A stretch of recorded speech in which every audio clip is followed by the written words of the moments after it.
ವಿಶೇಷ ಕಾರ್ಯಕ್ರಮಕ್ಕೆ ಮತ್ತೊಮ್ಮೆ ಸ್ವಾಗತ. ನಮ್ಮ ಪತಿಯರನ್ನ ಹುಡುಕಿ ಕೊಡಿ, ಅವರ ಜೊತೆ ನಾವು ಸಂಸಾರ ಮಾಡಬೇಕು ಅನ್ನೋದು ಇಬ್ಬರು ಸೋದರಿಯರ ಒಂದು ಅಳಲು. ಆದರೆ ಸಾಕಷ್ಟು ಗೊಂದಲ, ಗಲಾಟೆ, ಜಗಳಗಳು ನಮ್ಮ ಮಧ್ಯೆ ನಡೆಯುತ್ತವೆ ಅಂತ ಇಬ್ಬರು ಸೋದರಿಯರು ಹೇಳ್ತಿದ್ದಾರೆ.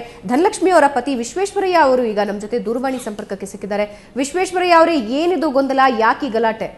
ಸರ್, ನಮ್ದೇ ಹಂಗ ಒಂದಲ್ಲ, ನಾವು ಆಲ್ರೆಡಿ ಎಲ್ಲ ಇದ್ರ ರೀತಿನೂ ನಾವು ಅವ್ರು ಹೇಳಿದ್ಕೆಲ್ಲದು ನಾವು ಇದಾದು. ಆದ್ರೆ ಅವ್ರ ಜೊತೆಲಿ ಇರಕ್ ಯೋಗ್ಯತೆ ಇಲ್ದಂತ ಫ್ಯಾಮಿಲಿ ಅವ್ರದೇ ಅಂತಲ್ಲ, ಅವ್ರ ಫ್ಯಾಮಿಲಿನೇ ಹಂಗ ಐತೆ. ಯಾಕೆ, ಏನಾಯ್ತು ಅಂತದ್ದು? ಏನಾಯ್ತದ ನನ್ಗಂತೂ ಗೊತ್ತಿಲ್ಲ. ನಾನು ಹೇಳಿದ ರೀತಿ ಎಲ್ಲಾ ರೀತಿ ನಾನು ಯಾರ್ಯಾರು ನಮ್ಮ ಆಫೀಸರ್ಸ್ ಹೇಳ್ದಂಗ ಪ್ಲಸ್ ವಯಸ್ಸಾದ ನನ್ಕಿಂತ ವಯಸ್ಸಾದವ್ರು ಹೇಳ್ದಂಗೆ ಪ್ಲಸ್ ಪೊಲೀಸ್ನವ್ರು ಹೇಳ್ದಂಗೆ ಎಲ್ಲಾ ರೀತಿಯಲ್ಲಿ ಕೇಳಿ ನೋಡ್ದೆ. ಕೋರ್ಟ್ ಅಲ್ಲಿ 25 ಲಕ್ಷ ರೂಪಾಯಿ ಡಿಮ್ಯಾಂಡ್ ಮಾಡಿದ್ರು. ನನ್ಗೆ ಅದು ಕೊಡಕ್ಕಾಗೋದಿಲ್ಲ ಅಂತ ಅಂದ್ಮೇಲೆ ಆಸ್ತಿಗಾಗಿ ಅವ್ರು ಫಸ್ಟ್ ನಾನು ಇದು ಮಾಡಿದ್ರು. ಇವಾಗ ಆಸ್ತಿಯನ್ನು ಕೊಡಕ್ಕಾಗೋದಿಲ್ಲ ಅಂತ ಅಂದ್ಮೇಲೆ ಜೊತೆಲಿ ಕೋರ್ಟ್ ಅಲ್ಲಿ, ಬೀದರ್ ಕೋರ್ಟ್ ಅಲ್ಲಿ, ನಿನ್ಗೆ ಮಕ್ಳಿಲ್ಲ, ನೀನು ಜಾಬ್ ಅಲ್ಲಿ ನಿನ್ಗೆ ಏನು ಕೊಡಕ್ಕಾಗೋದಿಲ್ಲ ಆಗಿದೆ ಅಂತ ಹೇಳಿದ್ಮೇಲೆ ಜೊತೆಲಿ ಇರ್ತೀನಿ ಅನ್ಕೊಂಡ್ ಬಂದ್ಬಿಟ್ಟು ನಾಟಕ ಆಡ್ಕೊಂಡು ಈ ಮನೇಲಿ ಇದ್ದಿದ್ದ ಐಟಮ್ ಎಲ್ಲಾನು ಹೊತ್ಕೊಂಡು ಹೋಗೋರು. ಇವಾಗ ಏನ್ ಹೇಳ್ತೀರಾ ಧನಲಕ್ಷ್ಮಿ ಅವರೇ, ನೀವೇ ಹೇಳಿ. 25 ಲಕ್ಷ ರೂಪಾಯಿ ಡಿಮ್ಯಾಂಡ್ ಮಾಡಿದೀರಾ ನೀವು ಅಂತ ಅವ್ರು ಆರೋಪ ಮಾಡ್ತಿದ್ದಾರೆ, ಹೇಳಿ. ಮೇಡಮ್, ಇಲ್ಲ, ಅವ್ರು ದೊಡ್ಡವ್ರು ಕೂತ್ಕೊಂಡು ಮಾತಾಡಿದ್ರು. ನಾನಂತೂ ಅದ್ರ ಬಗ್ಗೆ ಅವ್ರಿಗೆ ಯಾವ ವಿಷಯನೂ ಹೇಳಿಲ್ಲ. ನಾನು ಪ್ರಾಣ ಬಿಡ್ತೀನಿ ಹೊರತು ಇನ್ನೊಂದು ಮದ್ವೆ ಆಗಲ್ಲ ಅಂತ ಎಲ್ರಿಗೂ ಗೊತ್ತು. ಇಡೀ ಬೀದರ್ ಡಿಸ್ಟ್ರಿಕ್ಟ್ ನಮ್ಮ ಪೊಲೀಸ್ ಅವ್ರಿಗೆ ಎಲ್ರಿಗೂ ಕೇಳಿ ಮೇಡಮ್, ಎಲ್ರಿಗೂ ಗೊತ್ತು. ಯಾಕಂದ್ರೆ ನಾನು ಪ್ರೀತಿ ಮಾಡಿ ಮದ್ವೆ ಆಗಿದ್ದು, ಅದು ನನ್ನ ಮದ್ವೆನೇ ಜೀವನದಲ್ಲಿ ಆಗ್ಬಾರ್ದು ಅಂತಿತ್ತು. ಆದ್ರೂ ಅವ್ರಿಗೆ ಆಗಿದ್ದೀನಿ, ಅವರಿಗೂ ಗೊತ್ತು, ಎಲ್ಲ ಕಡೆ ಪ್ರಮಾಣ ಮಾಡಿಸಿದ್ದೀನಿ. ನಾನು ಇನ್ನೊಂದು ಮದ್ವೆ ನನ್ನ ಜೀವನದಲ್ಲೇ ಆಗಲ್ಲ ಮೇಡಮ್, ಅವರಿಗೂ ಚೆನ್ನಾಗಿ ಗೊತ್ತಿದೆ. ಬೇಕು ಅಂತ ಸುಳ್ಳು ಹೇಳ್ತಾ ಇದ್ದಾರೆ. ನಾನು ಕೋರ್ಟ್ ಅಲ್ಲಿ ಯಾವುದೇ ರೀತಿ ಅವ್ರಿಗೆ ದುಡ್ಡು ಕೇಳಿಲ್ಲ. ನಾನು ಕೇಳಿ, ನಿಮ್ ಹಸ್ಬೆಂಡ್ ನೇರವಾಗಿ ಕಾಲ್ ಅಲ್ಲಿ ಇದ್ದಾರೆ, ಯಾವಾಗ ಕೇಳಿದ್ರಿ ಅನ್ನೋದನ್ನೇ ಕೇಳಿ ಅವ್ರನ್ನ. ಎಸ್ ವಿಶ್ವೇಶ್ವರಯ್ಯ ಅವರೇ, ನೀವೇ ಕೇಳಬಹುದು ಧನಲಕ್ಷ್ಮಿ ಅವರಿಗೆ. ಇವಾಗ ಕೋರ್ಟ್ ಅಲ್ಲಿ ಯಾವಾಗ ಕೊಡಕ್ಕಾಗೋದಿಲ್ಲ ಅಂತ ಕೋರ್ಟ್ ಅಲ್ಲಿ ಹೇಳಿದ್ರು. ಅದಾದ್ಮೇಲೆ ನನ್ನ ಜೊತೆ ಬಂದಿರೋದು ಅವ್ರು ಜೀವನ ಮಾಡ್ತೀನಿ ಅಂತ ಬಂದ್ರೆ ಅವ್ರು ನನ್ನ ಹತ್ರ ವಾರದಲ್ಲಿ 1 ಇಲ್ಲ 2 ದಿವಸ ಅಷ್ಟೇ ಇರ್ತಿತ್ತು. ಇನ್ ಬಾಕಿ ದಿವಸ ಅವ್ಳು ಎಲ್ಲಿ ಹೋಗೋಳು ನನಗೆ ಗೊತ್ತಿತ್ತಿಲ್ಲ, ಹೇಳಕ್ ಹೋಗ್ತಿದ್ದಿಲ್ಲ. ಕೇಳ್ತು ಅಂತ ಅಂದ್ರೆ ನನ್ನ ಮೇಲೆ ಕಂಪ್ಲೇಂಟ್ಗಳು ಜಾಸ್ತಿ. ಏನ್ ಹೇಳ್ತೀರಾ ಧನಲಕ್ಷ್ಮಿ? ಇಲ್ಲ ಮೇಡಮ್, ನಮ್ಮ ಅಪ್ಪ ಅಮ್ಮನ ಜೊತೆ ಇಲ್ಲ, ಏನಿಲ್ಲ, ಯಾವ್ರ ಜೊತೆ ಇಲ್ಲ. ನಮ್ಮ ಅಪ್ಪ ಅಮ್ಮ ಮನೆ ವರದಕ್ಷಿಣೆ ಕೇಸ್ ಯಾವ ರೀತಿ ಹಾಕಲ್ಲ ಅದು ಫಸ್ಟ್ ಕೇಳಿ ನೋಡಿ ಅವಳನ್ನ. ನೋಡಿ ಮೇಡಮ್, ನಾನು ಡ್ಯೂಟಿ ಮದುವೆನು ಫುಲ್ ನನ್ನ ದುಡ್ಡ ಖರ್ಚೆಯಿಂದ ಮಾಡ್ಕೊಂಡಿದ್ದೀನಿ. ಆಮೇಲೆ ಲೋನ್ ತೆಗೆದು ದುಡ್ಡು ಕೊಟ್ಟಿದ್ದೀನಿ, ದುಡ್ದಿದ್ದೆಲ್ಲ ಕೊಟ್ಟಿದ್ದೀನಿ. ಬೀದರ್ ಲೋನ್ ತಗೊಂಡು ನಿಮಗೆ ದುಡ್ಡು ಕೊಟ್ಟಿದ್ದಾರೆ ಧನಲಕ್ಷ್ಮಿ ಅವರು, ವಿಶ್ವೇಶ್ವರಯ್ಯ ಅವರೇ? ಸರಿ, ಓಕೆ. ಅವ್ಳು ಕೊಟ್ಟಿದ್ದು ಇಷ್ಟೇ ಪ್ರೂಫ್ ಅನ್ನೋದಾದ್ರೆ ಅವಳು ಯಾವ ಇದ್ರಲ್ಲಿ ಡೇಟ್ ಅಲ್ಲಿ ಕೊಟ್ಟಿದ್ಲು, ಯಾವ ರೀತಿ ಕೊಟ್ಲು, ಅದ್ ಮಾತ್ರ ಅವಳ ಅಕೌಂಟ್ ಚೆಕ್ ಮಾಡಿ, ನನ್ನ ಅಕೌಂಟ್ ಚೆಕ್ ಮಾಡಿ. ಯಾವ್ದು ನಾನು ಇದನ್ನ ಅಡ್ಡಿಪಡಿಸೋದಿಲ್ಲ.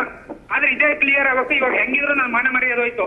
ಆದ್ರೆ ನೀವು ನನ್ನ ಲೆಕ್ಕಾಚಾರದಲ್ಲಿ ನಾನಂತ ಅವ್ರ ಜೊತೆ ಸಂಸಾರ ಮಾಡಕ್ಕಂತ ರೆಡಿ. ಇವಾಗ ಇರೋದು ನಾನು ಓಪನ್ ಆಗಿ ಹೇಳ್ತಾ ಇದ್ದೀನಿ.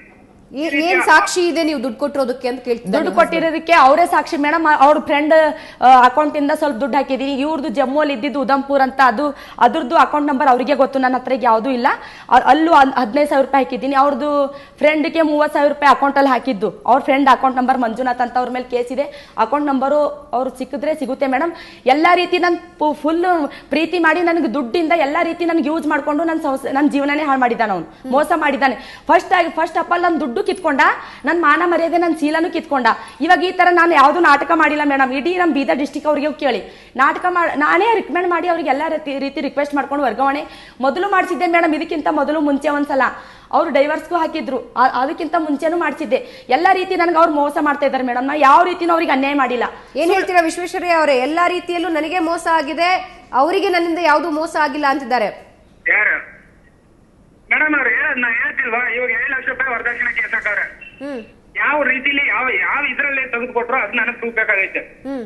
ನಾನು ಹೇಳ್ತೀನಿ, ನಾನು ಇರೋದ್ ನಾನು ಒಪ್ಕೋತೀನಿ. 30,000 ರೂಪಾಯಿ ನನ್ನ ಫ್ರೆಂಡ್ ಅಕೌಂಟ್ ಹಾಕಿಲ್ಲ, ಅದ್ ನಾನು 50,000 ರೂಪಾಯಿ ನಾನು ರಿಟರ್ನ್ ಮಾಡಿದೀನಿ. ಅದೇ ನಮ್ಮ ಆರ್ಮಿ ಕಡೆಯಿಂದ ಇದ್ ಮಾಡಿಸಿದ್ರು, ನಾನು 50,000 ರೂಪಾಯಿ ರಿಟರ್ನ್ ಮಾಡಿದೀನಿ. ಆ ಡಿಡಿ ಬೇಕಾದ್ರೆ ಜೆರಾಕ್ಸ್ ನನ್ನ ಹತ್ರ ಐತೆ, ಡಿಡಿ ತೆಗಿರೋ ಜೆರಾಕ್ಸ್. ಎರಡನೇದು 15,000 ರೂಪಾಯಿ ನಾನ್ ಕೊಟ್ಟಿದ್ದು ನಮ್ಗೆ ವಾಪಸ್ ಹಾಕಿರೋದು. ಆದ್ರೆ ನಾನು ಅದನ್ನು ಒಪ್ಕೊಂಡು ನನ್ನ ಆರ್ಮಿ ಲೆವೆಲ್ ಅಲ್ಲಿ ಅವ್ಳು ಕುಡ್ದಿ ನೀರು ಸಲುವಾಗಿ ಬಿಲ್ ಹಾಕ್ತಿದ್ದು ಟೋಟಲ್ 50,000 ರೂಪಾಯಿ ರೌಂಡ್ ಫಿಗರ್ ಅಲ್ಲಿ ನಾನು ಕೊಟ್ಟಿದ್ದೀನಿ ಅವಳಿಗೆ. ಓಕೆ, ಏನ್ ಗೊಂದಲ ಈಗ ಧನಲಕ್ಷ್ಮಿ ಅವ್ರೆ? ಏನ್ ಗೊಂದಲ ಈಗ? ತಗೊಂಡಿಲ್ಲ ಅಂತ ಮತ್ತೆ ಈಗ ತಗೊಂಡಿದೀನಿ ಅಂತಾರಲ್ಲ, ಇದ್ರ ಮೇಲೆ ಗೊತ್ತಾಗಲ್ವಾ ಮೇಡಮ್? ನೋಡಿ, ಯಾವ ತರ ಸತ್ಯವಾಗ್ಲೂ ಹೇಳ್ತಾ ಇದ್ದೀನಿ. ನನಗ್ ಗೊತ್ತಿಲ್ಲ ಅಂದ್ರೆ ನಮ್ಗೆ ಸಂಬಂಧಪಟ್ಟವ್ರಿಗೆ ಕೇಳ್ಕೊಳ್ಳಿ. ನಾನ್ ಸುಳ್ಳು ಹೇಳ್ತೀನಾ?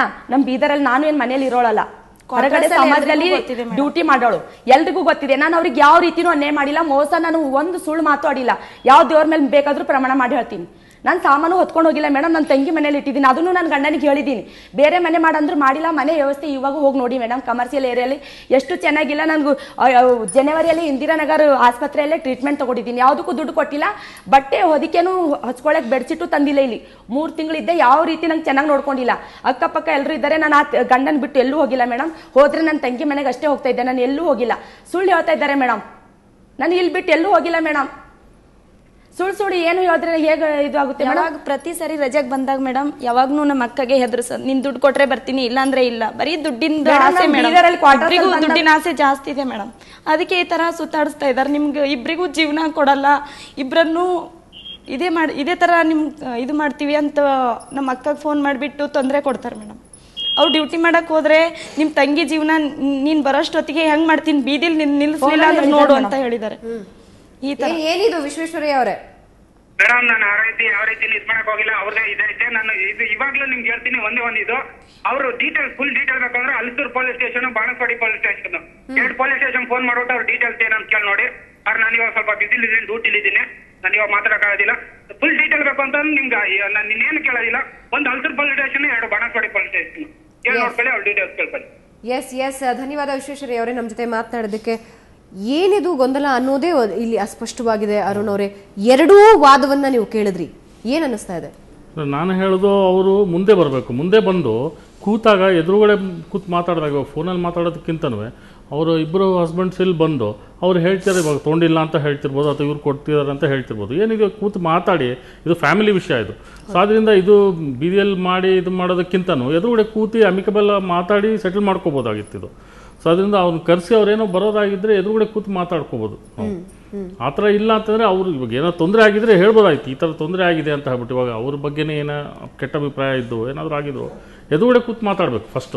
ಬಹುಶಃ ಎದುರುಗಡೆ ಕೂತು ಮಾತಾಡೋದ್ರಿಂದ ಎಲ್ಲ ಕನ್ಫ್ಯೂಷನ್ಸ್ ಏನಿದೆ ಅದು ಸಾಲ್ವ್ ಆಗುತ್ತೆ ಅಂತ ಅನ್ಸುತ್ತೆ. ವಿಜಯಲಕ್ಷ್ಮಿ ಅವರೇ, ನಿಮಗೆ ಯಾವ ರೀತಿ ಸಮಸ್ಯೆ ಆಗ್ತಾ ಇದೆ? ಏನು ಇವಾಗ ನಿಮ್ಮ ಒಂದು ಅಳಲು?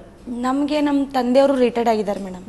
ಅದರಿಂದ ನಮ್ಮ ತಂದೆ ರಿಟೈರ್ಡ್ ಆದಾಗಿಂದ ನಿಮ್ಮ ತಂದೆಗೆ ದುಡ್ಡು ಬಂದಿರುತ್ತೆ, ದುಡ್ಡು ತಗೊಂಡ್ ಬಾ, ಈ ತರ ತವ್ರ ಮನೆಗೆ ಹೋಗು ಅಂತ ಜಾಸ್ತಿ ನನಗೆ ಪ್ರೋಜರ್ ಹಾಕ್ತಾ ಇದ್ರು. ಮಕ್ಕಳು ಇದಾವೆ, ನಾನು ಹೋಗೋಕ್ಕಾಗಲ್ಲ, ನಾನು ನಿಮ್ಮ ಜೊತೆಗೆ ಇರ್ತೀನಿ, ನೀವು ಎಲ್ಲಿ ಡ್ಯೂಟಿಗೆ ಹೋದ್ರೂ ನಾನು ನಿಮ್ಮ ಜೊತೆನೇ ಬರ್ತೀನಿ ಅಂತ ಅಂದಿದ್ದಕ್ಕೆ ಅವರು ಇಲ್ಲ ತವ್ರ ಮನೆಗೆ ಹೋಗ್ಲೇಬೇಕು, ಇಲ್ಲಿ ಬೆಂಗಳೂರಲ್ಲಿ ಮನೆ ಮಾಡ್ಕೊಡ್ತೀನಿ, ಇಲ್ಲಿ ಇರು ಅಂತಾರೆ. ಇಲ್ಲಿ ಇರೋಕ್ಕಾಗಲ್ಲ ಅಂತ ಅಂದಿದ್ನಿ ಅಷ್ಟೇ ಮೇಡಮ್. ಇಲ್ಲಾಂದ್ರೆ ದಾವಣಗೆರೆಯಲ್ಲಿ ಮನೆ ಮಾಡ್ಕೊಡಿ, ಅಲ್ಲಿ ಇರ್ತೀನಿ ಅಂತ ಹೇಳಿದ್ನಿ. ಅವರು ಇಲ್ಲ, ನೀನು ತವ್ರ ಮನೆಯಲ್ಲಿ ಇರಬೇಕು ಅಂದು, ಇಲ್ಲಾಂದ್ರೆ ಬೆಂಗಳೂರಲ್ಲಿ ಮನೆ ಮಾಡ್ಕೊಡ್ತೀನಿ, ಆದರೆ ನಿಮ್ಮ ಅಣ್ಣನೇ ಅದು ಬಾಡಿಗೆ ಕಟ್ಟಬೇಕು ಅಂತ ಈ ತರ ಹೇಳ್ತಾರೆ. ಎಸ್, ಈಗ ವಿಜಯಲಕ್ಷ್ಮಿ ಅವರ ಹಸ್ಬೆಂಡ್ ಆದಂತಹ ವಿಜಯ್ ಪಾಟೀಲ್ ನಮ್ಮ ಜೊತೆ ದೂರವಾಣಿ ಸಂಪರ್ಕಕ್ಕೆ ಸಿಕ್ಕಿದ್ದಾರೆ. ವಿಜಯ್ ಅವರೇ, ಏನಿದು ಗೊಂದಲ? ವಿಜಯ್ ಅವರೇ, ನನ್ನ ಧ್ವನಿ ಕೇಳ್ತಾ ಇದೆಯಾ ನಿಮಗೆ? ಎಸ್ ವಿಜಯ್ ಅವರೇ, ಹಲವು ಆರೋಪಗಳನ್ನ ನಿಮ್ಮ ವೈಫ್ ಮಾಡ್ತಿದ್ದಾರೆ, ಇಬ್ಬರನ್ನೂ ಕೂಡ ಮನೆಯಿಂದ ಹೊರಗೆ ಹಾಕ್ಬಿಟ್ಟಿದ್ದಾರೆ, ನಾವ್ ಯಾರ ಮೊರೆ ಹೋಗೋದು ಅನ್ನೋದು ಅವರ ಅಳಲು. ಏನಿದು ಗೊಂದಲ? ಮೇಡಮ್ ಹೊರಗಾಕಿಲ್ಲ ಮೇಡಮ್, ನಾವು ಅವಳು 490 ನನ್ನ ಮೇಲೆ 3 ವರ್ಷದಿಂದ ಡೈವರ್ಸ್ ಕೇಸ್ ನಡೀತಾ ಇತ್ತು. ಒಂದೇ ಒಂದ್ ಮಗು ಇತ್ತು, ಮಗು ಫಸ್ಟಿಗೆ 3 ವರ್ಷದ ಕೆಳಗೆ. ಎಲ್ಲರೂ ಹೇಳಿದ್ರು ಮಗುವಿಗೆ ಬೇಡ, ಡೈವರ್ಸ್ ಆಗೋದ್ ಬೇಡ, ಚೆನ್ನಾಗಿ ಹೊಂದ್ಕೊಂಡು ಹೋಗ್ರಿ ಅಂತ ಅಂದ್ರು. ಆಯ್ತು ಅಂತ ಹೇಳಿ ನಾನು ಡೈವರ್ಸ್ ಕೇಸ್ ವಾಪಸ್ ಕಟ್ಕೊಂಡೆ. ಆಮೇಲೆ ಇವಳು ನನ್ ಕೇಸ್ ವಾಪಸ್ ತಗೊಂತೀನಿ ಅಂತ ಹೇಳಿದ್ಲು. ಆಮೇಲೆ ಅದಾದ್ಮೇಲೆ 2013ರಿಂದ ನಾನು ಅವಳು ಜೊತೆಗೆ ಇದ್ವಿ ಮೇಡಮ್. ಈಗ ಜಸ್ಟ್ ರೀಸೆಂಟ್ 2 ತಿಂಗಳಿಂದ ಇವಳಿಗೆ ಕೋರ್ಟ್ ಅಲ್ಲಿ ಕರೀತಾ ಇದ್ರು. 498 ಕೊಟ್ಟಿದ್ಲಲ್ಲ, ಕೋರ್ಟ್ ಅಲ್ಲಿ ಕರೀತಾ ಇದ್ದ. ಆದ್ರೆ ಇವಳು ಬರ್ತಾನೆ ಇರ್ಲಿಲ್ಲ. ನನಗೆ ಹುಷಾರಿಲ್ಲ, ನನಗೆ ನಮ್ ಮಗುಗ್ ಹುಷಾರಿಲ್ಲ ನನಗೆ ಅಂತಂದೇಳಿ ಅಟೆಂಡೇ ಆಗ್ತಾ ಇರ್ಲಿಲ್ಲ. ಯಾಕೆ ಇವಾಗ ಒಟ್ಟಾರೆ ಗೊಂದಲ ಏನು ಹಾಗಾದ್ರೆ ವಿಜಯ್ ಅವರೇ? ಇಬ್ರು ಕೂಡ ಹಲವಾರು ಸಮಸ್ಯೆಗಳನ್ನ ಹೇಳ್ಕೊಳ್ತಾ ಇದ್ದೀರಾ. ಧನಲಕ್ಷ್ಮಿ ಅವರು ಒಂದ್ ಸಮಸ್ಯೆ ಹೇಳ್ಕೊಡ್ತಿದ್ದಾರೆ, ಅವ್ರ ಹಸ್ಬೆಂಡ್ ಒಂದ್ ಸಮಸ್ಯೆ ಹೇಳ್ಕೊಳ್ತಾ ಇದಾರೆ. ಇದನ್ನ ಕೂತು ಸಾಲ್ವ್ ಮಾಡ್ಕೊಳಕ್ ಆಗದೆ ಇರೋ ಸಮಸ್ಯೆನ ಇದು? ಮೇಡಮ್ ಈಗ ನೋಡ್ರಿ, ಅವ್ರ ಮನ್ಸಲ್ಲಿ ಏನಿದೆ ಗೊತ್ತಿಲ್ಲ, ಆದ್ರೆ ಮಕ್ಳ ಭವಿಷ್ಯ ಮಾತ್ರ ಹಾಳು ಮಾಡ್ತಾ ಇದಾರೆ. ಸುಮ್ನೆ ಈಗ ಸಣ್ಣ ಪುಟ್ಟ ವಿಚಾರ, ಅದ್ ಗಂಡ ಹೆಂಡತಿ ಮಧ್ಯೆ ಇರೋದ್ ಬಿಟ್ಟು ನನ್ನನ್ ಬ್ಲೇಮ್ ಮಾಡೋದಾಗ್ಲಿ. ಈಗ ನನಗ್ ಬ್ಲೇಮ್ ಮಾಡ್ದಂತಂದ್ರೆ ಯಾರಿಗ್ ಬ್ಲೇಮ್ ಮಾಡ್ದಂಗೆ ಹೇಳ್ರಿ? ಈಗಾಗ್ಲೇ ಒಂದ್ 498 ಕೊಟ್ಟಿದ್ದಾಳೆ, ಮತ್ತೆ ಪೊಲೀಸ್ ಸ್ಟೇಷನ್ ಅಲ್ಲಿ ಹೋಗಿ ಇನ್ನೊಂದ್ 490 ಹಾಕಿದ್ದಾಳೆ. ಈಗ ನಾನ್ ಚೆನ್ನಾಗಿರ್ಬೇಕು ಅಂತಂದ್ರೆ ನಮ್ಮ ಮನೆಯವ್ರು ಚೆನ್ನಾಗಿದ್ರೆ ತಾನೇ ಸರ್ ಮೇಡಮ್ ನಾನು ಚೆನ್ನಾಗಿರೋದು. ಎಲ್ಲ ಮಿಸ್ಯೂಸ್ ಮಾಡ್ಕೊಂತ ಇದಾರೆ ಮೇಡಮ್. ಎಸ್, ಖಂಡಿತ ನೀವು ಇಬ್ರು ಕೂತು 4 ಜನ ಎದುರು ಬದುರು ಕೂತು ಬಹುಶಃ ಈ ಸಮಸ್ಯೆನ ನಿವಾರಿಸ್ಕೊಳ್ಬಹುದು ಅಂತ ಅನ್ಸತ್ತೆ. ಧನ್ಯವಾದ ವಿಜಯ್ ನಮ್ಮ ಜೊತೆ ಮಾತನಾಡಿದ್ದಕ್ಕೆ. ಸೊ ಲಾಟ್ಸ್ ಆಫ್ ಕನ್ಫ್ಯೂಷನ್ಸ್ ಇದೆ ಅಮ್ಮ. ಅವರೊಂದು ಪ್ರಶ್ನೆ ಹೇಳ್ತಾರೆ, ನೀವೊಂದು ಪ್ರಶ್ನೆ ಹೇಳ್ತಾ ಇದ್ದೀರಾ. ಬಹುಶಃ 4 ಜನ ಕೂತು ಜೀವನದ ಬಗ್ಗೆ, ಮಕ್ಕಳ ಬಗ್ಗೆ ಯೋಚನೆ ಮಾಡಿದ್ರೆ ಬಹುಶಃ ಈ ಪ್ರಾಬ್ಲಮ್ ಹೀಗೆ ಸಾಲ್ವ್ ಆಗುತ್ತೆ ಅಂತ ನನಗೆ ಅನ್ನಿಸ್ತಾ ಇದೆ. ಅರುಣ್ ಅವರೇ, ಖಂಡಿತ ಇದು ಒಂದು 4 ಜನ ಎದುರುಗಡೆ ಕೂತು ಮಾತಾಡುವಂಥ ವಿಷಯ ಇದು. ನೀವು ಬರೀ ಸ್ಟೇಷನ್ಗೆ ಆಗಲಿ ಅದು ಇದು ಕೋರ್ಟಿಗೆ ಹೋದರೂ ತುಂಬ ಲೇಟ್ ಆಗುತ್ತೆ, ಯೂಸ್ ಇಲ್ಲ. ಮಕ್ಕಳು ಭವಿಷ್ಯ ನೋಡಬೇಕು, ನಿಮ್ಮ ಭವಿಷ್ಯನ ನೋಡ್ಕೋಬೇಕು. ಆದ್ದರಿಂದ ಎದುರುಗಡೆ ಕೂತು ಏನಿದೆಯೋ ಸಣ್ಣ ಪುಟ್ಟ ವಿಷಯ ಅಂತ ಕಾಣಿಸುತ್ತೆ ನನಗಂತೂ. ಇದು ದೊಡ್ಡ ವಿಷಯ ಏನು ಇರಲಿಕ್ಕಿಲ್ಲ. ಸೊ ಅದೇನು ಎದುರುಗಡೆ ಕೂತು ಮಾತಾಡಿಕೊಂಡ್ರೆ ಸಾಲ್ವ್ ಆಗುತ್ತೆ. ಆದಷ್ಟು ಬೇಗ ನಿಮ್ಮ ಸಮಸ್ಯೆಗಳಿಗೆ ಪರಿಹಾರ ಸಿಗ್ಲಿ ಅಂತ ನಾವು ಕೂಡ ಆಶಿಸ್ತೀವಿ. 3 ಜನಕ್ಕೆ ಧನ್ಯವಾದ ನನ್ನ ಜೊತೆ ಮಾತನಾಡಿದ್ದಕ್ಕೆ. ಎಸ್ ವೀಕ್ಷಕರೇ, ಯೋಧರು ಹೇಳುವಂತಹ ರೀತಿಯೇ ಬೇರೆಯದ್ದಾಗಿದೆ, ಜೊತೆಗೆ ಹೆಂಡತಿಯರು ಹೇಳ್ತಾ ಇರುವಂತಹ ವೇನೇ ಬೇರೆ ಆಗಿದೆ. ಖಂಡಿತ ಇಲ್ಲಿ ಒಂದಷ್ಟು ಗೊಂದಲಗಳಿವೆ, ಒಂದಷ್ಟು ಸಮಸ್ಯೆಗಳಿವೆ ಅನ್ನೋದಂತೂ ಸ್ಪಷ್ಟವಾಗ್ತಾ ಇದೆ. 4 ಜನ ಕೂತು ಒಬ್ಬರಿಗೆ ಒಬ್ಬರು ಏನು ಸಮಸ್ಯೆ ಅನ್ನೋದನ್ನ ಕೂತು ಪರಿಹರಿಸಿಕೊಂಡ್ರೆ ಬಹುಶಃ ಈ ಎರಡೂ ಸಂಸಾರಗಳು ಚೆನ್ನಾಗಿರುತ್ತೆ ಅನ್ನೋದು ನಮ್ಮ ಆಶಯ. ಇವಿಷ್ಟು ಈ ಹೊತ್ತಿನ ವಿಶೇಷ.